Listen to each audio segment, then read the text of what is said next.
What's up, y'all? I know I'm a little late to the party, but with all these reviews of God of War Ragnarok popping up lately, especially the negative ones, your boy would be remiss if I didn't add my own 2 cents on the matter. So, let me say this right off the bat, and I know that this may shock some of y'all out there, but in my humble opinion, this game is awfully good. Yeah, got you there, didn't I? I kind of fooled you there. I subverted expectations, perhaps. Anyway, I mean, this game is so good that the biggest criticism that I can give it is that the campaign eventually has to end. And considering how long this game is, in excess of 24 hours, that is high praise indeed, my friends. But why is this game so good? Why is it so, as a certain dim-witted politician would say, good and cute? Well, that's easy. It's got all the ingredients necessary for a great game and mixes them together masterfully. We're talking chef's kiss level of video game deliciousness. Uncle Roger would be proud.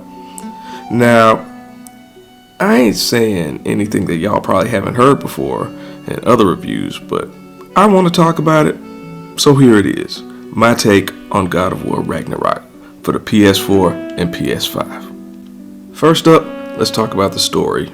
And don't worry, I will keep the spoilers light. And I'm talking lighter than a Popeye's biscuit type of light.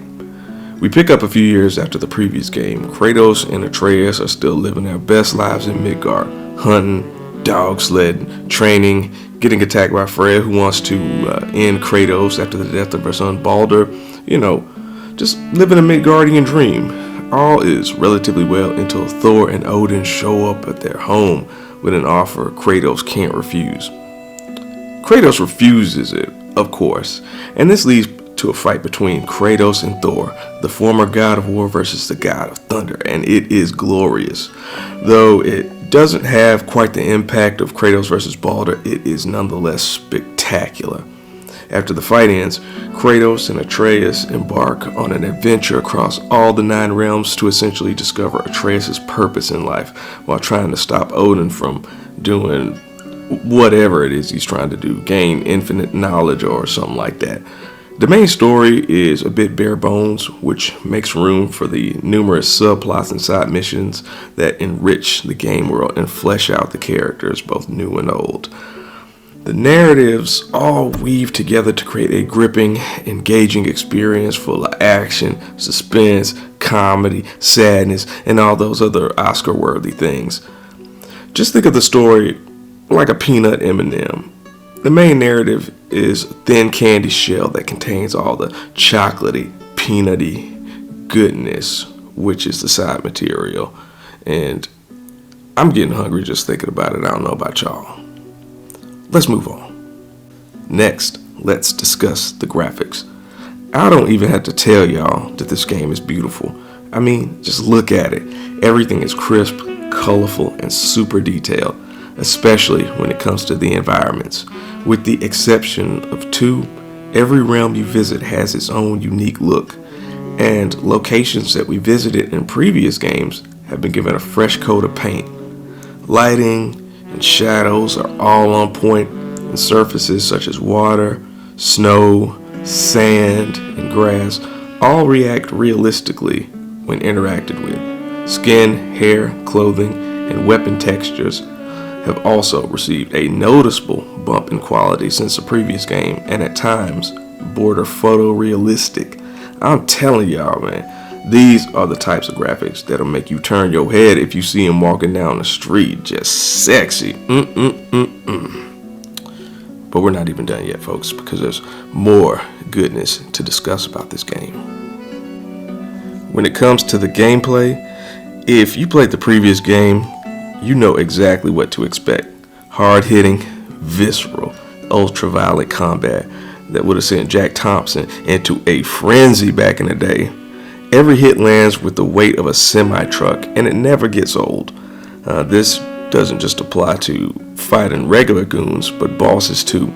Every encounter, big and small, has a cinematic feel to it, and is filled with variety, provided by the multiple weapons that you can switch to on the fly to tackle different enemy types and unleash some truly brutal combos.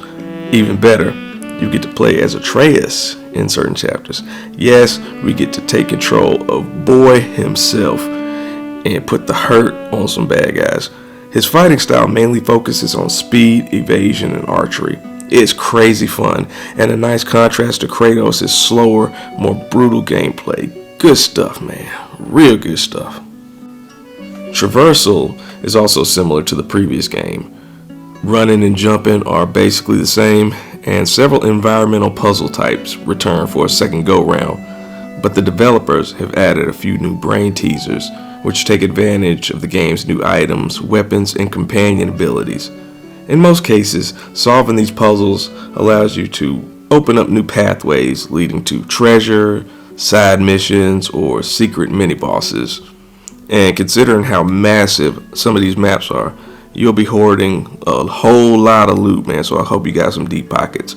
But one of the most noticeable differences from the first game is Kratos' climbing speed, which has been sped up in certain instances, and it is a godsend because, let's be honest, in the last game, our boy was moving like he was on the sick and shut-in list.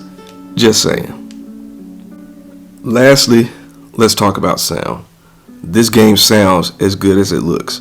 The music is gorgeous, ranging from menacing and heart-pounding to gentle and melodic. Everything fits its respective scene perfectly, especially Odin's theme. I tell y'all, Bear McCreary really outdid himself with this one. Voice acting is equally amazing. All the performances sound natural and realistic. But with a high-profile game like this, I'd be shocked if the acting was anything less than incredible.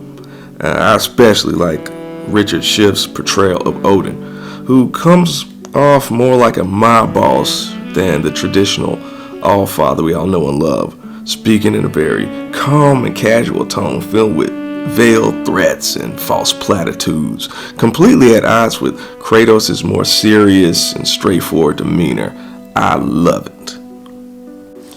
In conclusion, God of War Ragnarok is more what you love, assuming you love the previous game. It's bigger, badder, and more beautiful. You know, it's great. I mean, it ain't perfect. No game is. But in my opinion, it's just about as close to perfect as a video game can get. Now, I understand that there are reviewers out there who aren't exactly fond of this game. And while I disagree with many of the things they say, I don't think their criticism should automatically be written off. If for whatever reason you still haven't picked this title up, I'd suggest listening to a variety of reviews, both good and bad, and take note of all the instances of praise and criticism shared by both sides. And I think that will paint a pretty accurate picture of what's in store for you with this adventure. Anyway, that's all I got for y'all. Be easy, and I will see you next time.